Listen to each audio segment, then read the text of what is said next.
Thanks, Rev Trev. Friends, the scene before us this morning is like a wrestling match.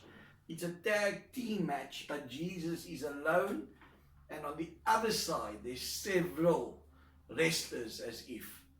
The first was the Pharisees and the Herodians who went in and Jesus defeated them. Then the Sadducee went in and Jesus defeated him. And now we're going to find the Pharisees send him an expert of the law to question him.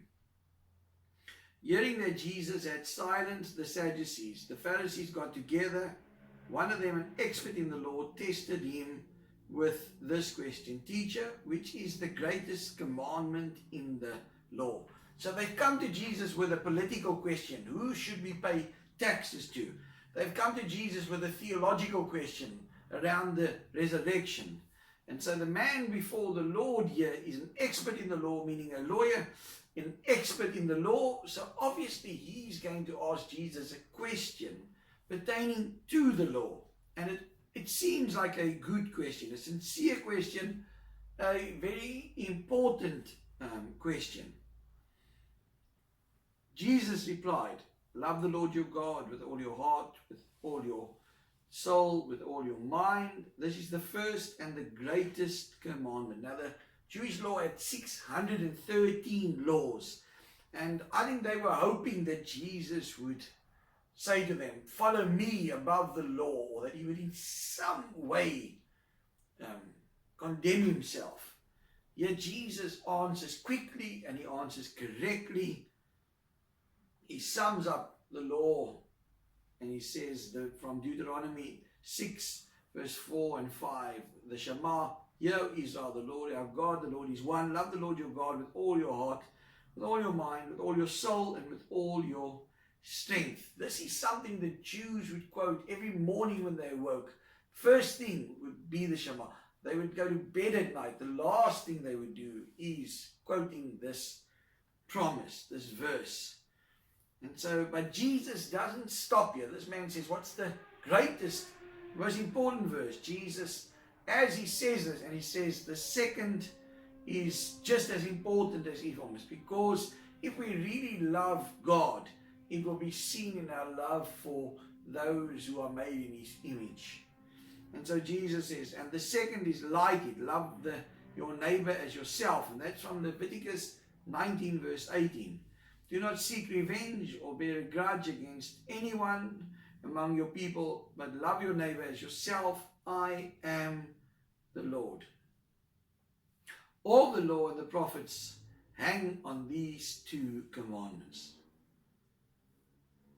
You see, the interesting thing here is that Jesus is speaking to the Pharisees, and they believed in the Torah. They didn't only believe like the Sadducees in the Pentateuch, in the first 5 books.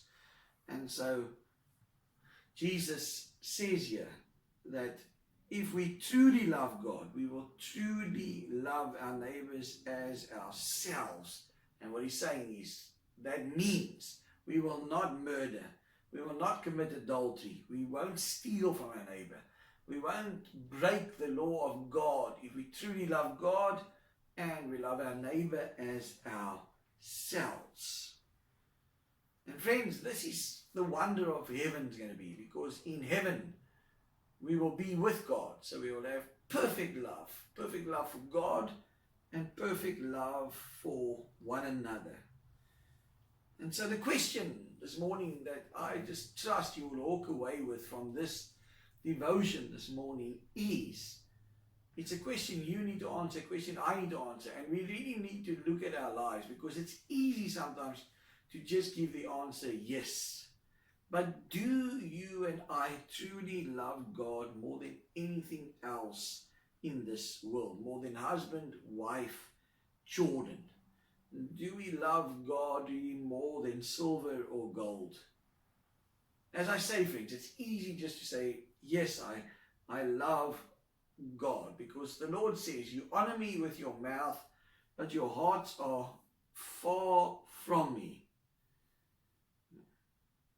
Jesus said, he said, the world will know you my disciples the way you love one another. And so this morning, I just ask you and ask we need to be able to say, Lord, help us. Help us to truly love you. Help us, Lord, to love one another so that the world can see a difference in us. Because, friends, sometimes we look like the world, we dress like the world, we speak like the world sometimes. And the world says, I don't see the difference. But Jesus says, if we obey these 2 commands, then we know we're keeping all the commands of God. This is Rev Trev. Hope you have a wonderful day. God bless you.